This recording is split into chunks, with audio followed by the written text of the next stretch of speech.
Welcome to the sacred temple of Naganathar, located in Periyur, Pudukkottai, in the Chola Nadu region. The presiding deity is Naganathar, with consort Brihadambal.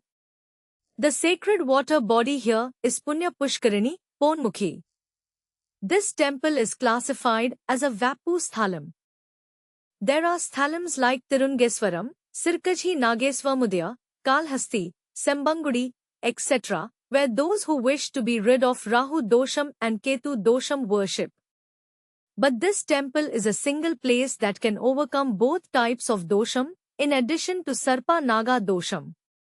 During the Krita Yugam, Brahma was affected by Naga Dosham. He collected water from all the sacred rivers and brought them to this place.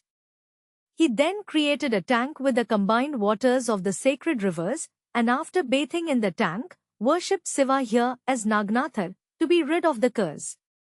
This was because, previously, Nagarajar became the chief of the Nagas after worshipping Shiva here.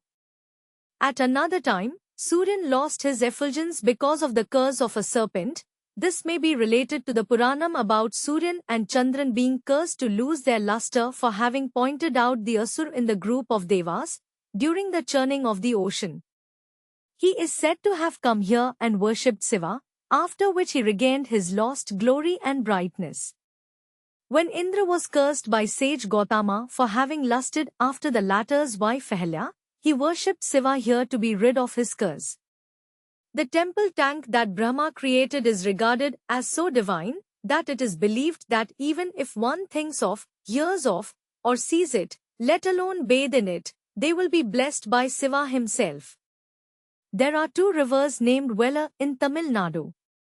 One flows in the northern part, originating in the hills near Salem and joining the sea near Parangipeti. The other flows in the heart of the Pandya country, and just north of this temple. There is an interesting Puranam around the origin of this river. Svetketu, descended from Swayambhu Manu and sometimes regarded as an ancestor of the Pandyas, was ruling this region. He went north to visit Shiva temples and bathed in the Ganga river at Kashi. Recognizing his devotion, the river goddess offered him a boon, and he asked for her to be with him at all times so that he could perform Shiva puja anywhere. She agreed and sat on his shoulders in the form of a young girl. On the way back to his own land, Ganga noticed the Kaveri river and jumped off Svetketu's shoulders in her excitement. The disappointed king came to Periyur and worshipped Shiva, who promised that the Ganga would flow in his land as a river named Svetanadi after him. This Svetanadi is called Velliyaru in Tamil, nowadays referred to as Velar. Svetketu is said to have built the original temple here. A hunter, because of a lack of prey, resorted to thieving. One day, he accosted a sage and asked him to hand over all his possessions. The sage replied that he was carrying nothing on him, as he was going to worship Naganathar at Periyur. As soon as he heard this, the hunter's mind cleared, and he was immediately blessed with immense knowledge that he stopped his wrong ways. Due to this Puranam, this is regarded as a Prarthana Sthalam for obtaining clarity of thought, or for making the right decisions when in a quandary, or simply purging negative energies. The hunter also worshipped Shiva using sambarni, incense, or benzoin resin, and so the practice here is to offer sambarni to the Lord. Because of the Sthala Puranam here, this is a favored place for those affected by Rahu or Ketu Dosham, Naga Dosham, as well as those seeking to be married, or indeed, any desire. As a mark of gratitude, once they achieve the thing they have prayed for, devotees gift the temple a Naga Murti made of stone. The temple and its surrounding areas are filled with hundreds and thousands of such murtis, including on the parapet of the outer walls and lining the temple tank. See below. Milk is used for Abhishekam of Naganathar. It is said that the milk poured on the lingam turns blue once it touches the lingam here. This is believed to be Shiva taking on the venom, representing the negative energies or dosham of the devotee as he did when he drank the halhala poison. Upon entering the temple, Just after the Dvajastambham in front of Siva, there is a separate one for Raman, is the tank said to have been installed by Brahma.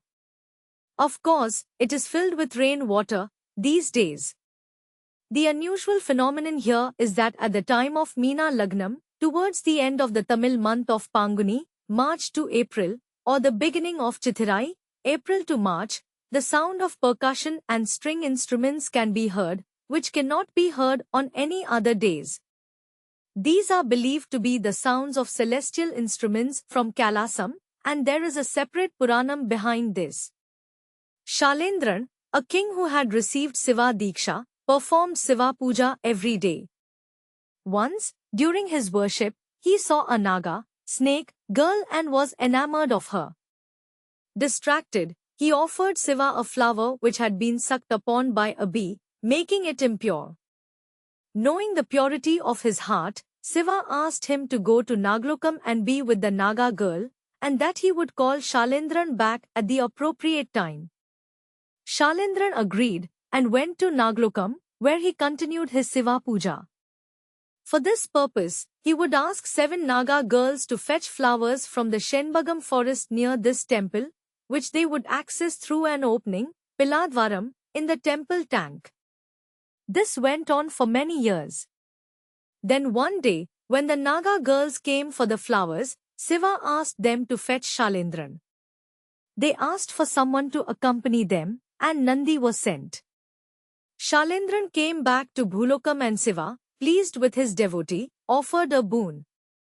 Shailendran requested that every day, when he performed Siva Puja, Siva should dance to the beats of Siva's drum, the Dundubhi, accompanied by the music of other instruments.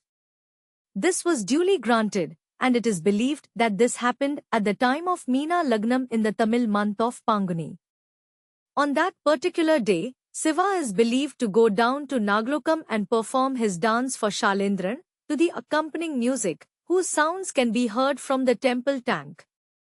Because all of this was because of a Naga girl, Siva also stayed behind here as Nagnathar.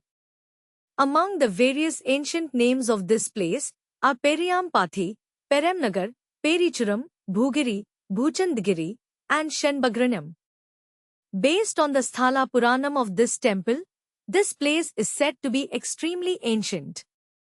Even the temple here is believed to have existed for close to 2000 years. The structural temple here is Chola from the 10th century, with subsequent renovations, while the Garbhagriham is from the Pandya period from the 13th century. As evidence of Pandya involvement here, on the right-hand side of the front wall of the temple, is a bas-relief of the Pandya motif, the fish. Inscriptions pertaining to Rajendra Chola, 11th century, are found here, as are others referring to the Cholas, Pandyas, and the Vijayanagar dynasty. Earlier, the entrance to the temple used to be from the west, and therefore the Gopuram on that side, which is closed, is the older Gopuram of the temple. To our right, just outside the Garbhagriham, is a small niche where Natarajar stands with Shivkami Amman. Other information for your visit. The temple of Nagnathar at Periyur stands as a timeless testament to the rich spiritual heritage of Tamil Nadu. Om Namah Shivaya.